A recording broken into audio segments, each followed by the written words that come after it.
Hello everyone, সকলকে জানাই good morning. এখন বাজছে ভোর 4টা। তো আমি চলে এলাম নিউ একটা ব্লগ নিয়ে। আমরা আবার নদী যাবার জন্য প্রস্তুত হয়ে গেছি। দেখতেই পাচ্ছ সমস্ত কুলোতে খুব সুন্দরভাবে সাজিয়ে একটা করে প্রদীপ জ্বালিয়ে দেওয়া হয়েছে, আর অন্ধকারের মাঝে দেখতে খুব সুন্দর লাগছে। তো এরপর সবাই রেডি হয়ে গেলে আমরা নদী যাবার জন্য রওনা হব। দেখো সকলে রেডি হয়ে গেছে, আর মাথায় কুলো নিয়ে সব রেডি। মামা ফার্স্টে বেরিয়ে পড়লো, তারপর এক এক করে সকলেই বেরিয়ে পড়ছে। কালকে যারা যারা কুলো নিয়েছিল তারাই সকলে আবার আছে, আর একইভাবে কালকের মতনই সবাই লাইন দিয়ে পরপর যাবে। আর এখানে ভাইরা সব ফটকা ফোটাচ্ছে, দেখতেই পাচ্ছ। এখন চারপাশটা প্রচুর অন্ধকার, কিচ্ছু দেখতে পাওয়া যাচ্ছে না, কারণ ভোর 4:10 বাজছে এখন। তো এরকমই নিয়ম যে ঘরে যেতে হয়, আর সূর্য ওঠার সাথে সাথে পুজো শুরু হয়ে যায়।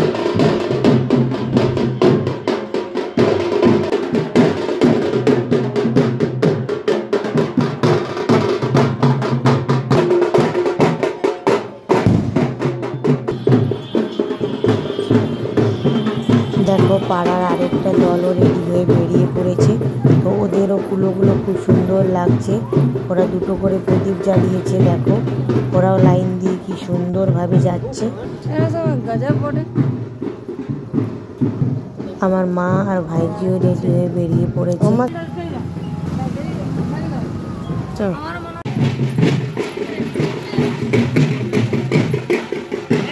আমাদের এগিয়ে গেছে।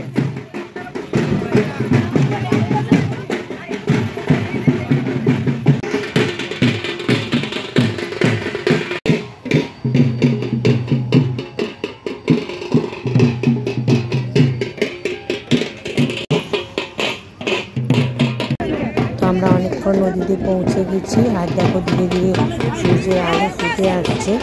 অনেকটা অন্ধকার কেটে গেছে, সবাই ওয়েট করছেন সূর্য ওঠার জন্য, কারণ সূর্য না উঠলে পুজো হবে না। তো সে কারণে সকলে ওয়েট করছে। আর এখানে দেখো আমার ভাইরা ফটো তুলে নিচ্ছে।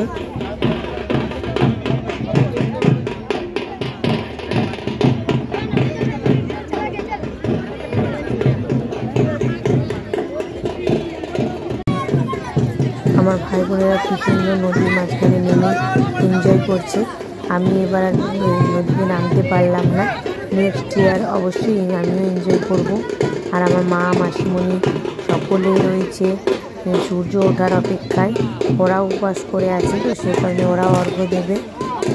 আর দেখো এখানে সকলেই ওয়েট করছে কখন সূর্য উঠবে।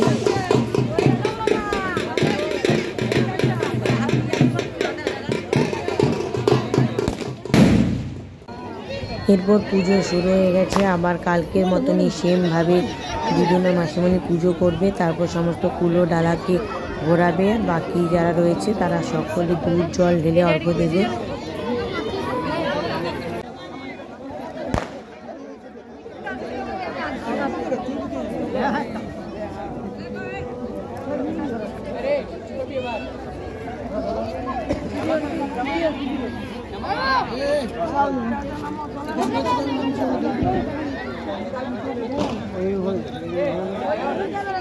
এবার আমি অর্ঘ্য দিতে পারলাম না, তো তার জন্য মনটা খুব খারাপ লাগছে। তবে যাই হোক, নেক্সট ইয়ার আমি অবশ্যই অর্ঘ্য দেবো, তোমাদের সাথে শেয়ার করব। তোমরা পাশে থেকো, নেক্সট ইয়ারের অপেক্ষায় থেকো।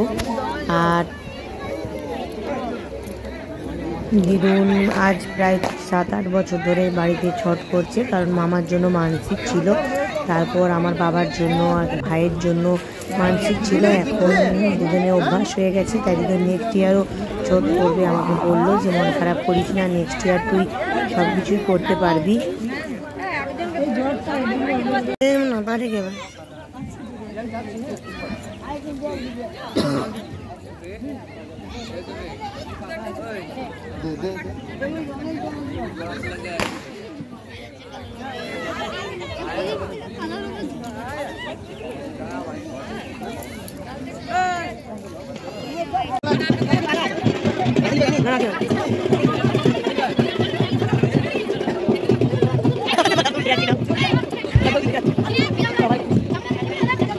আমার দিদিনের পুজো কমপ্লিট, সমস্ত কুলো ঘোরানো, অর্ঘ্য দেওয়া কমপ্লিট। মা মাসিরা গেল পাশের জনের কাছে সিঁদুর পরিয়ে দেওয়ার জন্য তাকে। আর আজকে সকালে একটা নতুন নিয়ম রয়েছে যে পুজো কমপ্লিট হওয়ার পরে এভাবে আগুন জ্বালাতে হয়, তারপর ওখানে হচ্ছে দিদুন সবাইকে আগুনে সেঁক দিয়ে সেঁকে দেবে। এটা বিকেলের পুজোর দিন হয় না, ভোরবেলায় সকালেই হয় এটা। তো দেখো আমাদের ফ্যামিলির সকলে একের পর এক দুজনের কাছে সেঁক নিয়ে নিচ্ছে। আর আমি চলে গেছি তোমার দাদা ভাইকে বলেছি ভালো করে ভিডিওটা করতে।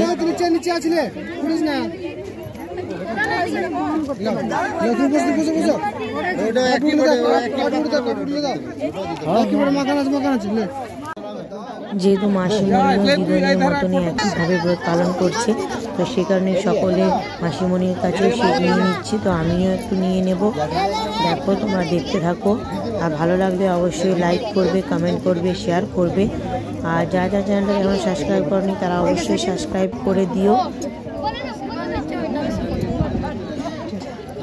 তো সেঁক নিয়ে নেওয়ার পর আবার একটা নতুন নিয়ম আছে যে পান পাতার ওপর কর্পূর দিয়ে আগুন জ্বালিয়ে সেটা নদীতে ভাসিয়ে দিতে হয়।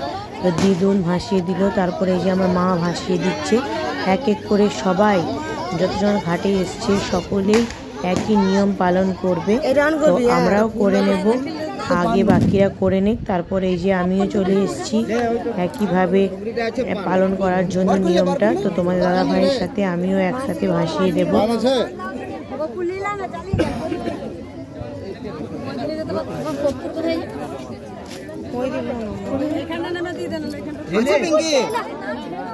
হ্যাঁ ঠিক আছে, ঠিক আছে, কোনো ক্ষতি নেই। আমার মুখটা যখন যাবো তখন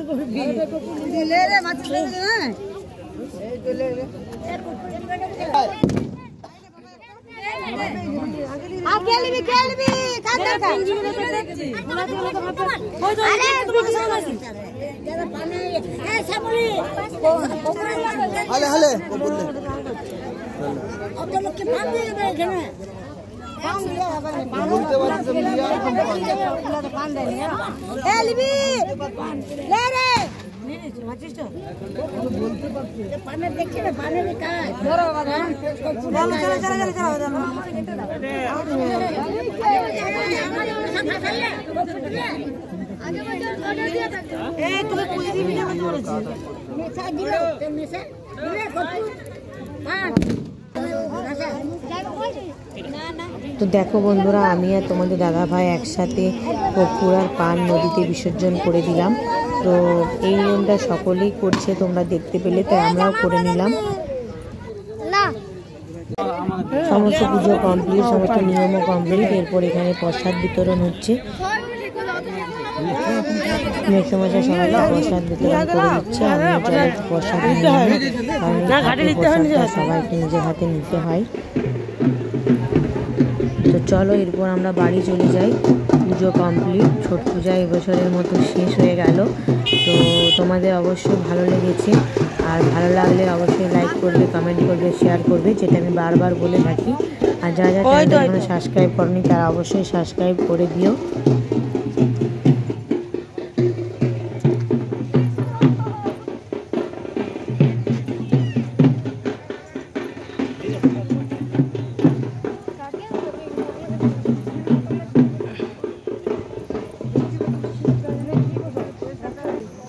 তো দেখো বন্ধুরা, আমরা বাড়ি চলে এলাম।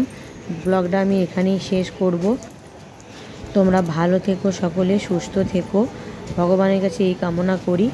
আর আমার সাথে থেকো, আমাকে এভাবেই সাপোর্ট করো যাতে আমার চ্যানেলটা আরও এগিয়ে যায়। তো আজকের দিনটা হয়তো মামাবাড়িতে আমি থাকবো, তারপর আমি আবার শ্বশুরবাড়ি চলে যাব। তো আমার মারা রয়েছে, মা, দাদা, বৌদি, পুচকি, ওরাও বাড়ি চলে যাবে। আর মামা বাড়িতে সব মাসিরাও একের পর এক বাড়ি চলে যাবে।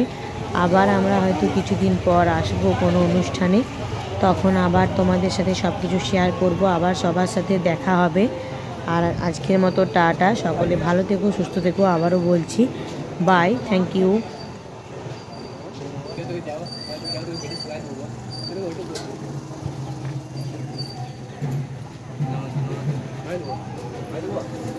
আচ্ছা